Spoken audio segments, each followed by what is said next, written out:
સુરતમાં વીટીવી ન્યૂઝના અહેવાલની અસર જોવા મળી, જ્યાં વાલીઓએ મોરચો માંડતા શિક્ષણ સમિતિએ ઠરાવ કેન્સલ કર્યો છે। સરકારી પ્રાથમિક શાળાના સ્થળાંતર વિરુદ્ધ વાલીઓનો મોરચો। શાળા સ્થળાંતરના વિરોધ સાથે બાળકો સાથે ઉપવાસ પર બેઠા હતા વાલીઓ। મોટા વરાછામાં આવેલી શાળા નંબર 354ના સ્થળાંતરનો વાલીઓએ વિરોધ કર્યો હતો।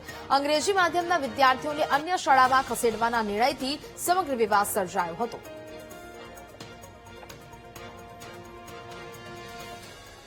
સંવાદદાતા ધ્રુવ ફોનલાઈન પર જોડાયા છે। ધ્રુવ, સુરતમાં વાલીઓએ જે મોરચો માંડ્યો હતો અને હવે શિક્ષણ સમિતિએ ઠરાવ કેન્સલ કર્યો છે, શું વિગત?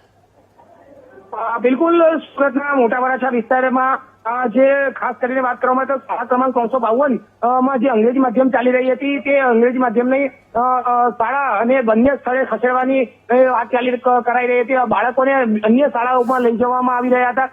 ત્યારે હવે 354 થી વધુ એટલે 20 થી વધુ 320 થી વધુ વિદ્યાર્થીઓનું ભાવિ અટકાયું હતું અને આખરે તેઓ 4 દિવસથી વિરોધ કરી રહ્યા હતા। ઉપવાસ પર બાળકો હતા, વાલીઓ હતા અને આખરે આજે જયારે બીટીવીની ટીમ ત્યાં પછી પોતાની બાળકોની, વિદ્યાર્થીઓની અને વાલીઓની જયારે વેદના બતાવી, ત્યારબાદ હવે જે સુરત મહાનગરપાલિકાના શિક્ષણ સમિતિનું જે તંત્ર છે તે જાગ્યું છે અને આખરે આ ઠરાવ જે છે તે કેન્સલ કર્યો છે અને જે જગ્યાએ શાળા ચાલી રહી હતી એ જ જગ્યાએ ફરી શાળા ચાલુ રાખવામાં આવશે અને વિદ્યાર્થીઓને ત્યાં જ ભણાવવામાં આવશે તે પ્રકારનો ઠરાવ કરવામાં આવ્યો છે। જી બિલકુલ ધ્રુવ, જાણકારી બદલ આભાર।